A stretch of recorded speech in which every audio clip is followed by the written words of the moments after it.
The problem I'll be discussing today is misconceptions regarding disability and mental health, addressing PTSD, OCD, ADHD, and autism misconceptions. It will be separated into a few parts: hidden disabilities without a diagnosis, complex disability and creative solutions, and reframing the way that we view disability. And I'm going to try really hard to get it under 10 minutes. I might have to speed up my talking because there's a lot I put on this presentation. First, I have the core concepts, and you can keep an eye out for those as I'll be referencing them throughout the presentation.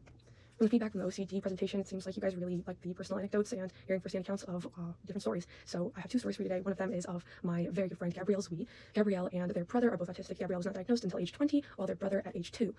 Gabrielle's brother was deemed to be nonverbal. The doctor said he would never be able to speak. In light of the theme of creative solutions, Gabrielle started singing with their brother, and eventually he was able to develop full speech. He did not start off singing, he started off humming, but it was definitely something that the doctors were not anticipating, and now they are getting their master's in speech language pathology. We are lucky enough to have them on the UMD campus starting in January. They are graduated with a human rights degree from University of Columbia, and they are a Rockville Human Rights Commissioner and do a multitude of different activities in disability advocacy, both for autistic people and for all kinds of disability. They are truly an inspiration, and if anyone ever wants to go to volunteer events involving disability, please reach out. Me and Gabrielle like to go and volunteer, and it's a lot of fun. So disability is not binary. People sometimes use high functioning or low functioning to describe autistic people. This is not preferred by the community, and if you can say that someone requires more support or less support, even better, requires, and then you say the specific support they need. They require a caretaker, they require these accommodations, and just like disability is a social construct and it's not monolithic, everyone has different needs, regardless of if they have any diagnosis. Everyone has needs, preferences, things that make them upset, things that make them happy, and that goes back to that principle that I wanted to introduce into person-centered care of people in general. So please do not stereotype. Please do ask questions if you know someone who's autistic or you know someone who is close in the community. There are a couple other misconceptions I wanted to debunk fast. Autism Speaks is not an organization that most autistic people want to support. They have argued for wanting to cure autism rather than wanting to provide support and accommodations for people with autism. People do not like the puzzle piece symbol because there's nothing incomplete about an autistic person. This is one example of a disability that is over-attributed with negative traits, and it really doesn't deserve that reputation. This is quite opposite to OCD, which has been portrayed as kind of a quirky and silly, not real disorder. If you've seen people with the hashtag #CloCD organizing their fridge and whatnot, or just OCD TikTok and it's just color-coded something. And please go back and watch the OCD presentation. I won't go too much into it, but I would like to dive into before I knew I had OCD, before I knew I had PTSD, before I knew I had ADHD, before I knew I had complex trauma, panic attack disorder, whatever. And I am now telling the story of 18-year-old me with perfect mental health that had a very dark taste in making art. So I made these in high school, and when I was transferring to UMD, after I had started therapy and started to explore myself, my mind more, and understand what I was actually painting at those times, what I was actually drawing, what feelings those represented for me, I wrote about each piece, and that portfolio link is on the presentation if you guys want to check it out. I think it's kind of interesting, but it's not a happy read. It's not. But on to the next misconceptions about OCD. Yeah, again, I'm not going to go too much into it. It's not one of those quirky things. It is very difficult to take. And for things that I learned about OCD, is that I didn't even know it was classified as a disability. I learned that it's classified under both the ADA and the SSA. And there are accommodations that you can get both in school and in the workplace. And if you click on any of the links in my reference, you should be able to find some information about it. There are disability benefits, and for PTSD, it's very similar. I had no idea there were accommodations for PTSD. Apparently there's a 5-minute quiz you can take to see if you qualify. You have to meet a certain level of severity. But to reference some of the misconceptions, no, it's not only soldiers that have PTSD, it's not only people that have very, very extreme trauma, and it is often people that don't even remember what the trauma is, and that can be very, very difficult when you don't remember what the trauma is, but you are still traumatized, and it's your body's way of protecting yourself, where it shoves away these memories, and then they just come creeping back one by one, and you can't tell if it's real or fake, and it's terrible. And that's how we end up with this. This is probably the scariest piece that I've made. It is like 35, it's probably somewhere, it's 35 inches. I would put it in the bathroom to scare my mom in the morning. She didn't like that. Onwards and upwards.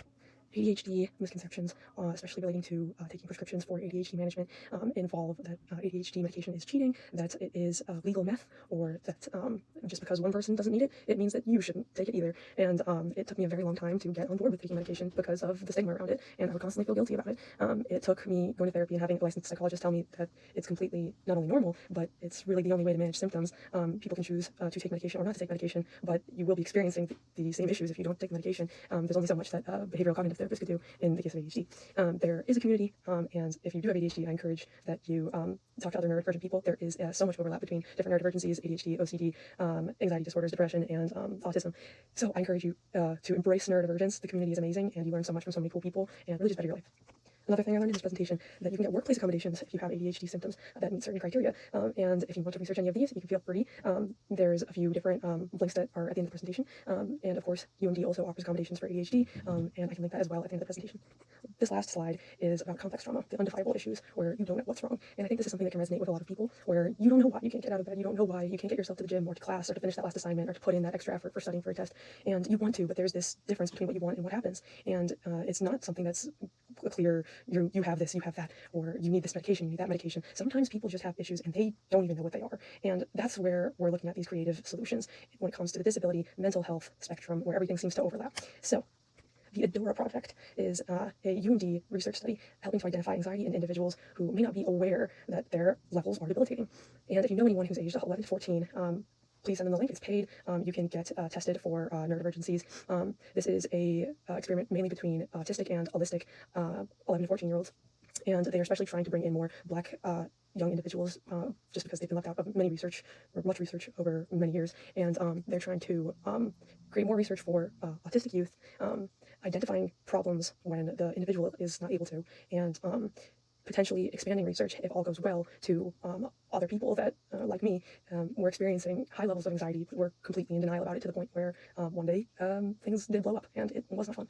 So the project is run by researcher as well as Dr. Stephen Thomas, who I've had the honor to get to know over the semester. We met by chance in the loft when I was exploring the campus. It is the coolest classroom ever. He teaches a class called HLSA, Reforming Healthcare to Meet Community Needs, and it is an amazing example of creative solutions for complex problems. They're tackling diabetes, they're tackling people that are resistant to vaccines, they're going into communities, they're talking to people one-on-one, and they're brainstorming unique ways that we can solve very widespread issues. Dr. Stephen Thomas has been mentioned in nationwide press from Biden just, I think, 2 years ago, and he received several awards for his research, primarily with the relationship between health disparities, or healthcare disparities with African American individuals. And it's just an honor that we have him here to be teaching this class. It is kind of a test run class, and I volunteered to help him with some of the marketing aspects, just painting things for the class and taking notes and chit chatting and whatnot. I basically just go to this class, but I don't get a grade. But it seriously, it's one of the best classes that you can take from one of the coolest professors. There's a video of all of them on the last day that I took for them, and there's a link to more on the class if you'd like to take it. This is something from his curriculum, which is problem space, empathize, define, and solution space, ideate, prototype, test. And I think that for complex issues, it's exactly what we need to be doing. Person-to-person experiences. They go out and they interview individuals, and they talk about what needs are being met in the community, what needs aren't being met. They're going to communities that are underdeveloped, and communities that some people would say are too dangerous, they don't want to go there, or to communities that really have never had researchers come, because that's who's most impacted by poor legislation and poor community investment, is people in underdeveloped areas. And that's something I really admire about this class. It's a 400 level class, and yeah, please check it out. Lastly, we have the reshaping the way that we think about disability. Disability is a social construction. It's not monolithic, we know this. And we have heard people come in talk about person-centered care. Everyone has something to contribute, and sometimes they just weren't provided the right resources or the right support. This principle can really be applied to everyone, in my opinion. And I think through what I've learned in this class, what we've learned in this class, these principles should be applied as many places as we can, just to empathize on a real level with people, and to not put ourselves above or below anyone else because of any kind of differences. Everyone has strengths, weaknesses, and some of which you can't see, some of which you can. And I think that if you did watch the OCD presentation, you definitely know, or if you did read this portfolio I have, you definitely know people have problems you can't always see. But I think being open, honest, vocal about these issues, and encouraging others to do the same, is a step in a positive direction for creating a more egalitarian society overall. On my LinkedIn, I've had this for several years. People-focused compassionate management. I'm business management psych major, and this is something that I applied when I was working full-time. Is you really